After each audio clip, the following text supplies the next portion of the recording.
Welcome students, मैं सनी रजानी आपके सामने फिर से हाजिर हूँ एक नया लेक्चर लेके मैथमेटिक्स का। बेटा, जैसा कि पिछले लेक्चर्स में हम लोगों ने देखा था कि सीक्वेंस सीरीज़ में उसका जो बेसिक कॉन्सेप्ट होता है और क्वेश्चन को अप्रोच करने का जो तरीका होता है उतना हम लोगों ने सीख लिया था इंडिविजुअली। मतलब एपी को अलग सीखा था बेटा, जीपी को अलग सीखा था। आज हमने बोला था आपसे कि आज हम combined form of AP and GP के क्वेश्चन आपको दिखाएंगे कि ऐसे क्वेश्चन जिसमें एपी एंड जीपी दोनों एक साथ इन्वॉल्व हो जाती हैं, उन क्वेश्चंस को डील कैसे किया जाता है। तो चलिए शुरू करते हैं आज के लेक्चर को, जिसमें हम लोग combined form of AP GP के क्वेश्चंस को डील करेंगे। देखिए बेटा, अब मतलब one of the best question of arithmetic mean and geometric mean, जो ऑलमोस्ट आप लोग के पेपर्स के लिए भी इंपॉर्टेंट होता है और इवन कॉम्पिटिटिव के लिए भी इंपॉर्टेंट होता है। हमने जानबूझ के ऐसा क्वेश्चन आपके सामने रखा हुआ है जिससे अगर आपको ये कॉन्सेप्ट क्लियर हो जाएगा तो आपको सीधे इस रिजल्ट का यूज करना है और ऑब्जेक्टिव क्वेश्चन में तो एम और एन की वैल्यू पुट करके आंसर निकाल देना है। ये वो कॉन्सेप्ट है।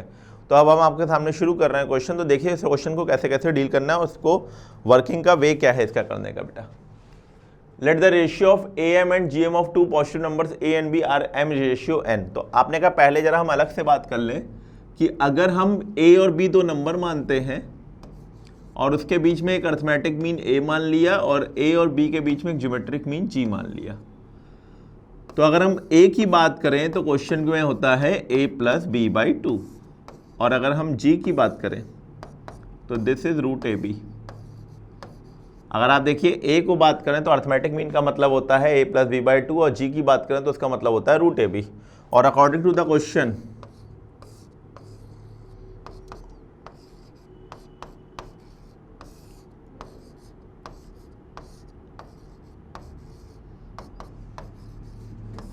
As given in the question. आप इस कॉन्सेप्ट को ध्यान से देखिए। जैसा कि क्वेश्चन ने आपसे बोला है उस क्वेश्चन के हिसाब से अर्थमेटिक मीन और ज्योमेट्रिक मीन का जो रेशियो है बेटा वो एम रेशियो एन है। मतलब कहने का A plus B by two upon two root A B that should be equal to M by N. तो यहाँ से अब हमसे कहा गया है कि प्रूफ करो ए और बी का रेशियो जो आपको प्रोवाइडेड है प्रूविंग में, वो हमको करना है। यहाँ से जो क्वेश्चन करने का वे है वो एक थोड़ा सा बेटा बढ़िया वे है, और आपको इस चीज़ को याद रखना है जब भी ये क्वेश्चन आपके सामने आएगा तो इस क्वेश्चन को डील करने का यही तरीका होता है। तो इसको ध्यान रखिएगा कि अगर ये वाला क्वेश्चन आपके सामने आता है तो आपको वर्किंग का वे याद रखना है, कैसे इसको यूज़ करना है। तो हमारा कहना है बेटा कि यहाँ पर हम यूज़ करने जा रहे हैं C and D theorem. C and D का मतलब होता है कॉम्पोनेंटो एंड डिविडेंडो। उसका बेसिक लॉजिक है कि अगर कहीं पे लिखा हो a by B is equal to C by D, तो आप अगर इसको इसमें भी कन्वर्ट कर देंगे तब भी ये दोनों LHS और RHS सेम रहते हैं। तो ये क्लास 10th में आपने पढ़ा होता है बेटा कॉम्पोनेंटो एंड डिविडेंडो। जिन लोगों ने नहीं भी पढ़ा है तो वो ये फिलहाल इतना जान लें कि अगर ए और बी दो नंबर हैं, ए बी सी डी चार नंबर हैं जो कि रेशियो में है A upon B is equal to C upon D, तो कॉम्पोनेंटो एंड डिविडेंडो सिर्फ इतना कहती है कि अगर आप इसको कन्वर्ट करके A plus B upon A minus B and C plus D upon C minus D के फॉर्म में कन्वर्ट कर देंगे तब भी ये दोनों वैल्यूज आपस में सेम रहेंगी। तो हम इसी का यूज़ करते हुए आपको क्वेश्चन में प्रोसीड करते हैं।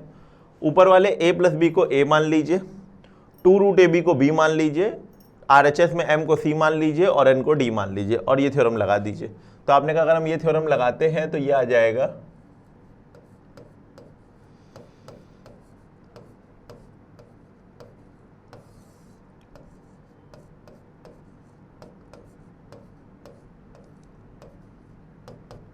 आप देखिए जो थ्योरम थी हमने उसी को लगाया है और उसी के बेसिस पे क्वेश्चन को डील किया है। तो आपने कहा लगाने के बाद a plus B upon two root A B, A plus B minus two root A B is equal to M plus N upon M minus N, ये हमारा एक्सप्रेशन बन गया। तो आपने कहा इस चीज़ को अगर हम बनाएंगे तो आप ध्यान से देखिए ये एक्सप्रेशन हमारा ये लिखा हुआ है।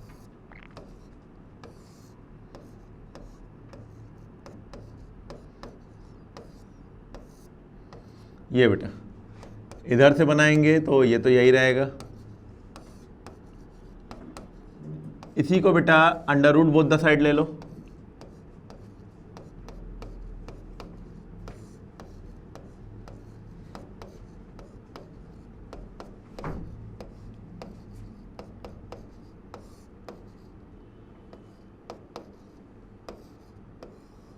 ये बेटा, तो आपने कहा under root both the side ले लिया तो root M plus N upon root M minus N, ये हमारा हो गया, और root A plus root B upon root A minus root B हमने एक्सप्रेशन बना दिया। अब again C and D theorem लगाओ, जो एक्सप्रेशन आपने बनाया है बेटा इसमें ये दोबारा लगाओ तो देखिए क्या बन रहा है। मतलब ये इसका प्रोसीजर तो बेटा वर्किंग का जो है ना, इसको याद रखिएगा कि कैसे इसको डील करना है, तो आपको दिक्कत नहीं आएगी।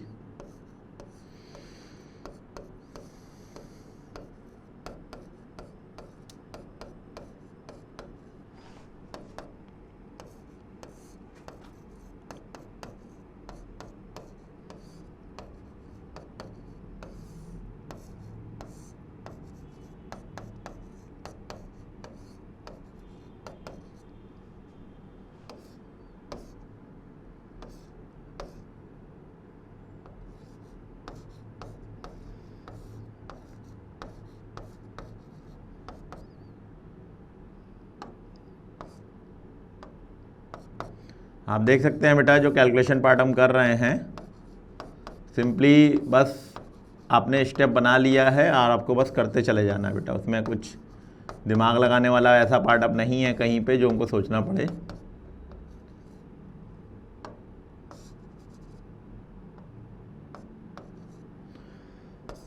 स्क्वायरिंग बोथ द साइड बेटा, तो यहाँ पे देखिए ए बाई बी जो हमको चाहिए था वो आ चुका है, और यहाँ पे जब आप स्क्वायरिंग करेंगे तो A square plus B square plus 2 root A B,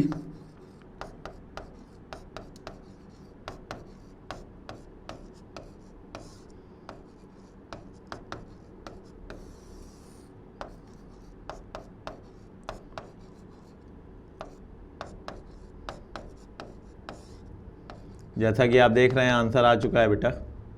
ये n कटा, ये n कटा, ऊपर ये बेटा m और m 2m हो जाएगा, 2 2 कॉमन होकर कट जाएगा, और देखिए जो आंसर आपको लाना था वो आंसर आपका आ चुका है।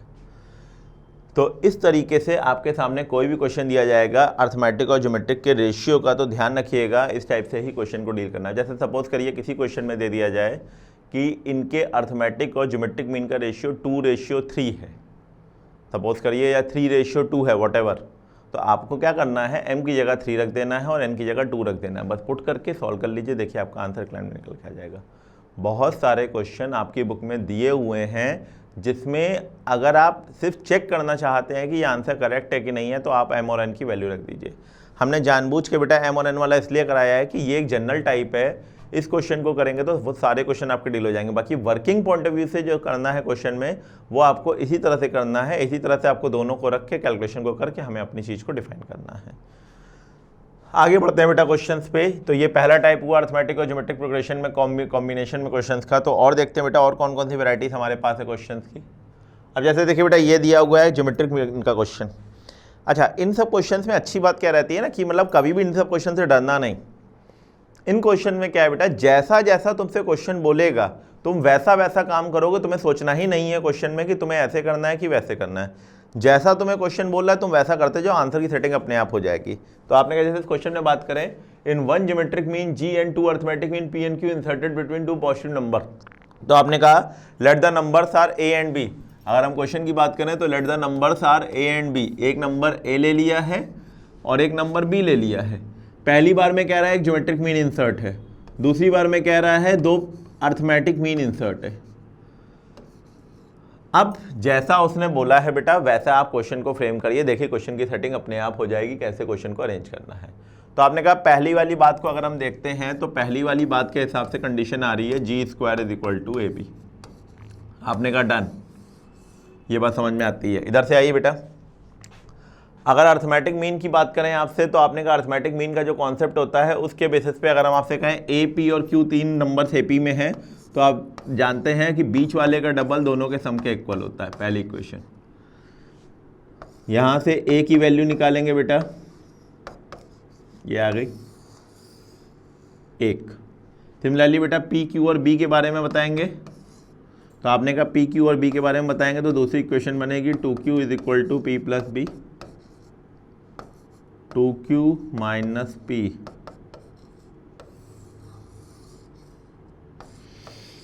Equation number 2। तो आपने बोला equation number 1 and equation number 2, हमारे पास दो इक्वेशन बन गई हैं पहली इक्वेशन से ए की वैल्यू निकल रही है और दूसरी इक्वेशन से बी की वैल्यू निकल रही है। और जो हमको प्रूफ करना है, आप अगर ध्यान से देखें तो आपका आंसर आ चुका है। यहाँ पे जी स्क्वायर की वैल्यू ए बी है, तो आपने कहा सिंपली बस आप एक काम करिए, जी स्क्वायर इज इक्वल टू ए की जगह बेटा ये रखिए और बी की जगह ये रखिए बेटा, और देखिए आपका आंसर प्रूफ हो चुका है। ए की जगह ये रखा बेटा, बी की जगह ये रखा, और हमने देखा हमारा आंसर जो आया वो हमारा निकल के आ चुका है। तो G square is equal to 2p minus Q is equal to 2q minus P. तो इस तरीके से आपको जो जी स्क्वायर प्रूफ करना था वो ऑटोमेटिकली प्रूफ हो चुका है, उसमें आपको कुछ सोचने की जरूरत नहीं है। तो आप देखिए कितने आसानी से आप क्वेश्चन को डील कर ले रहे हैं। देखने में क्वेश्चन जरूर लग रहा है, बट अगर आप वर्किंग सीखेंगे तो आपको समझ में आएगा ये क्वेश्चन बहुत बहुत आसान होते हैं। तो आप आराम से इन क्वेश्चन को डील भी कर सकते हैं। देखिए बेटा अगला, again a very good question, ठीक है ना। देखिए कैसे क्वेश्चन सोचना है, वही चीज़ है जैसे अभी आपको सिखाया, जैसा क्वेश्चन में बोलेगा वैसा हमें चीज़ों को सीखना है। तो पहला काम हम इक्वेशंस बनाएंगे, उसके बाद सोचेंगे कि हमें क्या करना है क्या नहीं करना है। G1 and G2 are two geometric means between B and C and A their arithmetic mean show that G1 cube plus G2 cube is equal to 2 times A, B and C। अच्छा ध्यान से पढ़िए, B और C दो number हैं जिनके बीच में geometric mean है, तो हमने कहा बना लेते हैं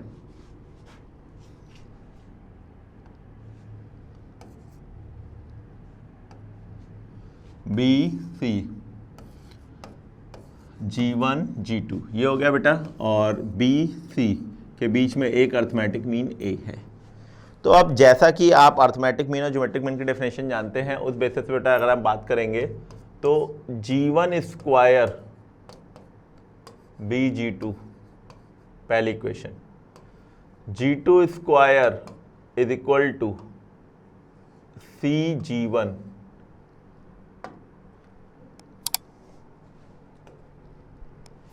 G2 square is equal to C G1 दूसरी इक्वेशन।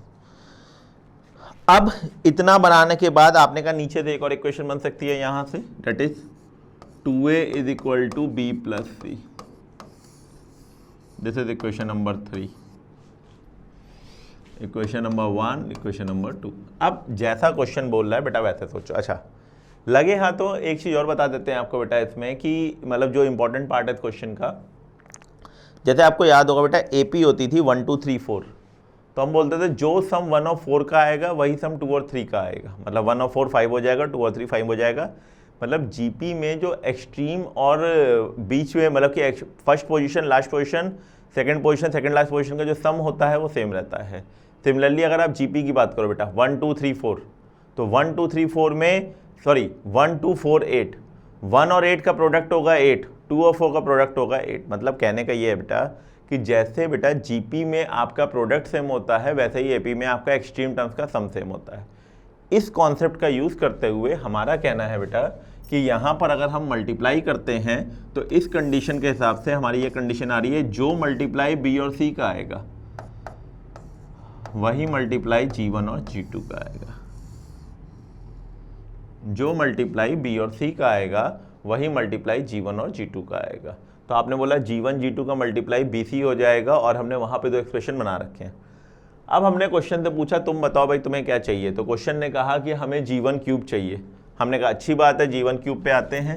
जो ये इक्वेशन दे रखी है बेटा, हमने कहा इस इक्वेशन में बोथ द साइड G1 का मल्टीप्लाई कर दो। देखते जाइएगा कितने आराम से आंसर आएगा। G2 पहले से था, G1 का मल्टीप्लाई कर दिया, G1 क्यूब ये बन गया। सिमिलरली बेटा इस वाले में G2 से मल्टीप्लाई कर दो।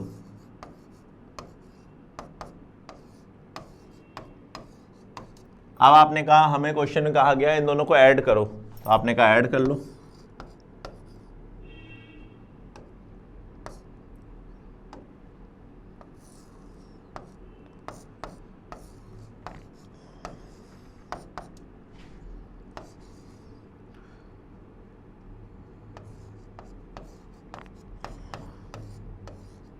आपने कहा लीजिए ऐड भी कर दिया।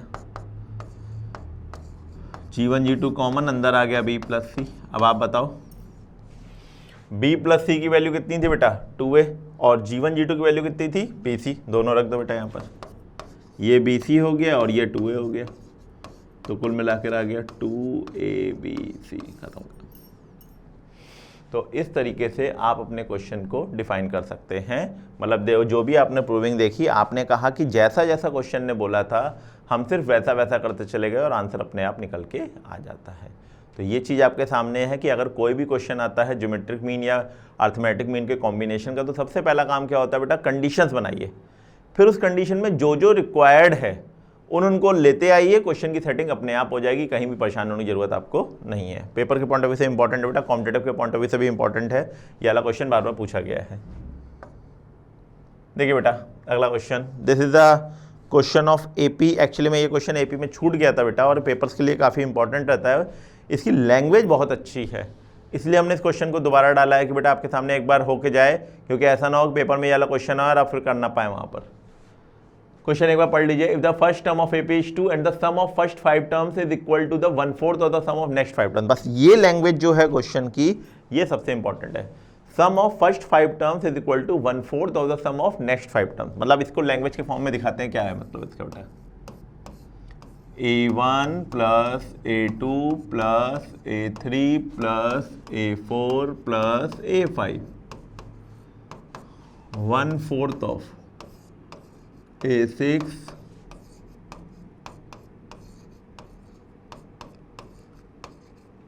बेटा ये इस क्वेश्चन का मीनिंग है कि जो तुमने लैंग्वेज लिखी है उसको कैसे डिफाइन करा जाता है। मतलब सम ऑफ फर्स्ट 5 टर्म्स मतलब a1 a2 a3 a4 a5, some of next 5 terms a6 a7 a8 a9 a10।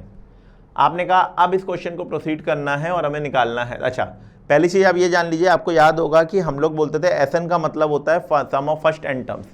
a1 a2 a3 a4 a5 का मतलब जैसे फर्स्ट 5 टर्म्स हैं, तो आपने कहा इतना लंबा लिखने के बजाय आप इसको S5 लिख दो, तब भी हम आपकी बात मान ही लेंगे। तो हमने कहा इसको क्या लिख दें, a6 a7 a8 a9 a10, इसको क्या लिख दिया जाए। आपने कहा ये कुछ नहीं है, आप इसको ध्यान से समझिए। इसकी स्टार्टिंग जो हो रही है वो 6 से हो रही है, हमारे में जो SN की स्टार्टिंग होती है वो a1 से होती है। तो आप एक काम कर सकते हैं, a1 plus a2 plus a3 plus a4 plus a5 add कर दो और इतना ही इसमें से सब्ट्रैक्ट कर दो। अगर a1 से लेकर a5 तक ऐड करोगे तो ये पूरी सीरीज 10 तक बन जाएगी। तो अगर ये 10 तक बन जाएगी तो आप इसको अब डायरेक्टली लिख सकते हो S10, और जितना आपने माइनस किया है वो चीज़ एक्चुअली में S5 है। तो जो ये लिखा था ना बेटा, उसको हमने कंसाइज वे में ये लिख दिया है। अब आपने कहा आप सॉल्विंग स्टार्ट कर सकते हैं। अब देखिए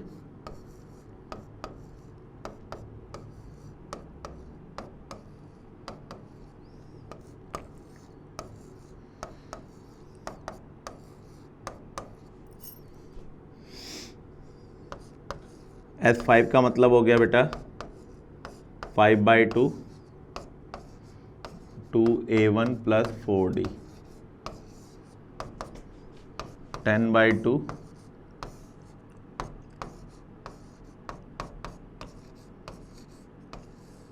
देखिए बेटा, कैलकुलेशन पार्ट में हमने a1 और मतलब कि S5 और S10 दोनों की वैल्यू पुट कर दी है। अब इसको हम सॉल्व कर रहे हैं और क्वेश्चन में एक चीज़ हमको दी है कि फर्स्ट टर्म जो है 2 है, मतलब जो a1 की वैल्यू है 2 है बेटा, रख रहे हैं हम यहाँ पे।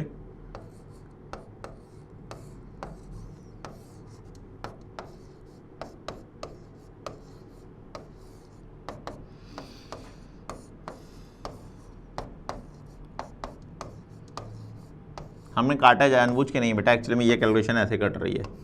5 5 जा 25 5 2 जा 10, ब्रैकेट ओपन कर दो बेटा। तो आपने कहा ब्रैकेट ओपन कर देंगे तो यहाँ पे आ जाएगा 5 अंदर मल्टीप्लाई हो जाएगा 20 प्लस 20d, इधर आ जाएगा बेटा 8 प्लस 18d, शिफ्ट कर लो बेटा 2d इज इक्वल टू -12। अब आप देखिए आपके पास a है, आपके पास d है। क्वेश्चन ने कहा है कि प्रूफ करो T20 की वैल्यू जो है -112 है। तो आपने कहा बिल्कुल हम कर सकते हैं, कोई दिक्कत नहीं है। आपने कहा T20 अगर हमको निकालना है तो फॉर्मूले के हिसाब से T20 का मतलब a प्लस 19d, a की वैल्यू कितनी है तो आपने कहा 2 है। आपने कहा d कितना है तो आपने कहा d 6 आ गया माइनस का, देखिए प्रूफ हो गया। तो मेन एपी में तो आप जानते ही हैं बेटा, एपी में मेन मतलब होता है ए और डी का। अगर ए और डी निकल आया तो सब कुछ आपके हाथ में आ जाता है। तो हमारा मेन फोकस यही था बेटा, ए और डी को कैसे निकाला जाए। ए और डी निकलने के बाद आप क्वेश्चन को डील कर सकते हैं और अपने आंसर को निकाल सकते हैं। तो जो पहली लाइन का मतलब था, sum of first 5 terms is equal to sum of next 5 terms, 1/4 of the next 5 terms. Next 5 terms जो हमने वर्डिंग बोली, A6, A7, A8, A9, A10, उसको लिखने का जो तरीका है बेटा, बस यही सबसे इंपॉर्टेंट वर्डिंग थी इस वाले क्वेश्चन की। अगर ये आपको समझ में आ गई तो सबको आज आपको समझ में आ गई। तो बस आपको इसी पे फोकस करना था कि कैसे इसको ध्यान रखना है। देखिए बेटा, अगले क्वेश्चन पे आते हैं। It is also very good question of AP. ये सब क्वेश्चन बेटा हमने जानबूझ के रोक लिए थे उस समय कि इस समय बेसिक पे चीज़ों पे काम कर रहे थे। अब आप कॉन्सेप्चुअली चीज़ों को सीख चुके हैं तो हमको सिखाना आसान हो गया है कि कैसे इस चीज़ का यूज़ करना है। कह रहा है the sum of n terms of 2 APs are in the ratio this. मतलब क्या ध्यान रखना है, 2 AP हैं, नंबर ऑफ टर्म्स n है। AP 2 होने का मतलब उनके A और D अलग अलग हैं, नंबर ऑफ टर्म्स सेम है। इसका मतलब हो गया बेटा, नंबर ऑफ टर्म्स की जो वैल्यू हमको दे रखी है वो सेम है। इस बात का मतलब है कि n ही रहेगा मगर A और D में चेंजेस हो जाएगा। तो आपने कहा उस हिसाब से अगर हम निकालते हैं,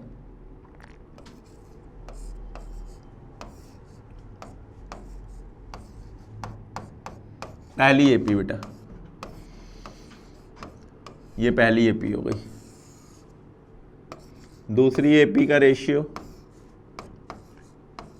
इसमें भी बेटा एक स्टेप बहुत इंपॉर्टेंट है, उस स्टेप को याद कर लेना, ये क्वेश्चन ऑब्जेक्टिव हो जाएगा। मतलब अगर वो स्टेप तुम याद कर लेते हो तो वो तुम्हारे लिए क्वेश्चन ऑब्जेक्टिव हो जाएगा।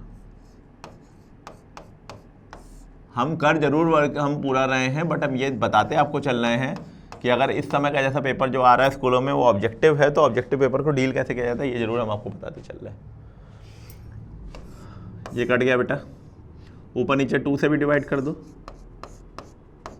एक्चुअली में बीच का एक आध स्टेप हम जानबूझ के रिड्यूस कर दे रहे हैं क्योंकि मेरे पास टाइम और जगह दोनों की शॉर्टेज है। तो हम चाहेंगे कि आप अपनी कॉपी में दोनों ही चीज़ें करिएगा। अब आप मेरी बात ध्यान से सुनिएगा। एक्चुअली में I am working on the concept of the question.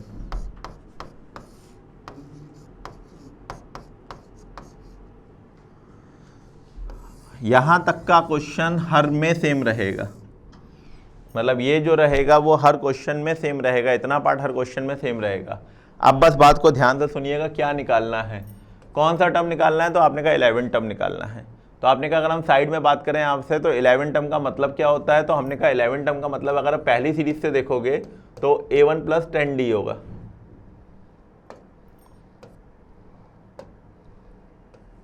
आपने कहा पहली सीरीज ये है और दूसरी ये है।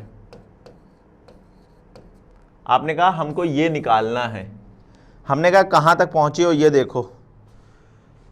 आपने कहा सब कुछ सेम है, सब कुछ है, बस एक डिफरेंस है, यहाँ पे आपका 10 आ रहा है और यहाँ पे आपने n-1/2 लिखा। तो आपने कहा बस हम यहाँ पे लिख दो for 11th term n-1/2 that should be equal to 10। तो n की वैल्यू आ गई 21। आपने बोला अगर n की वैल्यू 21 आ गई है तो आपने कहा इसमें जहाँ जहाँ n है वहाँ वहाँ 21 रख दो। बस इतनी सी बात है, जहाँ जहाँ n है वहाँ वहाँ 21 रख दो, पूरा क्वेश्चन अपने आप सेट हो जाएगा। तो बस बेटा अब हम यही काम कर रहे हैं इस वाले स्टेप में, जहाँ जहाँ n है वहाँ 21 रख रहे हैं। तो आपने कहा ये तो देखो ऑटोमेटिकली ये बन गया।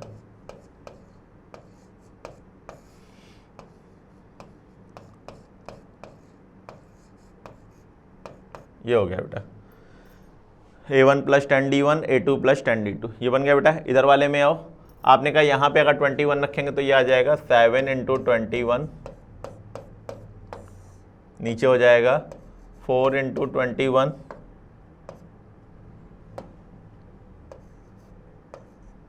+ 27।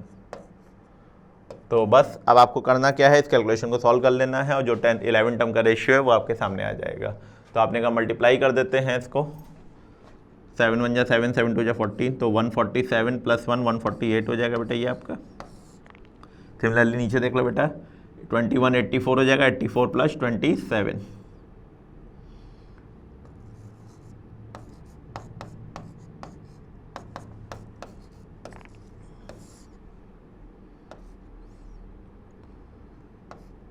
देखो बेटा तो 148/111 ये हमारा आंसर आ गया। और अगर आप थोड़ा सा इसको सिंप्लीफाई करना चाहो तो ये वो सिंप्लीफाइड फॉर्म है। एक्चुअली में देखो आप ध्यान से तो ये समझ में आ गई 37 से डिविजिबल है।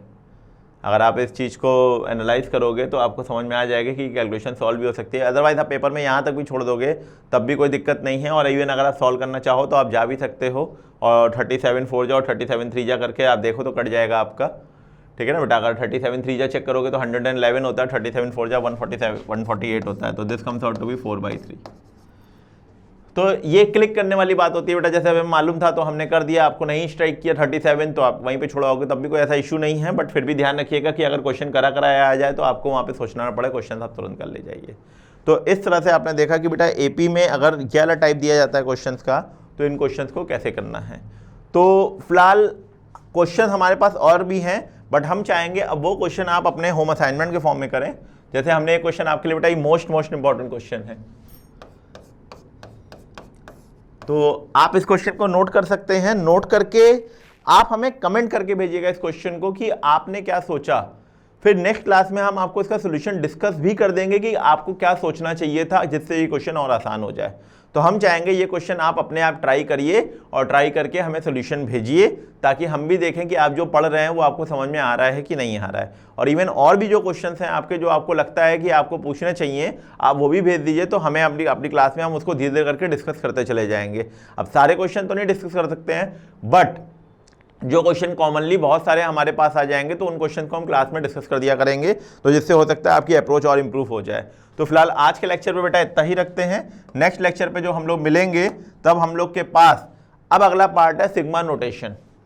जो अगला पार्ट हमारे पास है वो सिग्मा नोटेशन और समेशन ऑफ सीरीज का क्वेश्चन है। ये क्वेश्चन भी आपके लिए मोस्ट इंपॉर्टेंट होता है। ये स्कूल पॉइंट ऑफ व्यू से तो 6 नंबर की कैटेगरी है, but competitive point of view से उससे भी ज़्यादा इंपॉर्टेंट हो जाती है। कभी कभी 1 या 2 क्वेश्चन भी जेई ने या फिर बाकी कॉम्पिटेटिव में पूछे हुए हैं।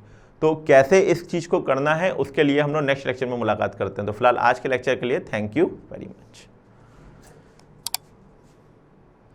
और अगर कोई भी आपको क्वेरी है तो क्वेरी के लिए आप हमें इस नंबर पे या हमारी साइट पे विजिट भी कर सकते हैं, ठीक है बेटा। तो आप नोट कर सकते हैं नंबर और वेबसाइट भी, तो आप हमें उसमें कमेंट करके बता भी सकते हैं यूट्यूब पे भी।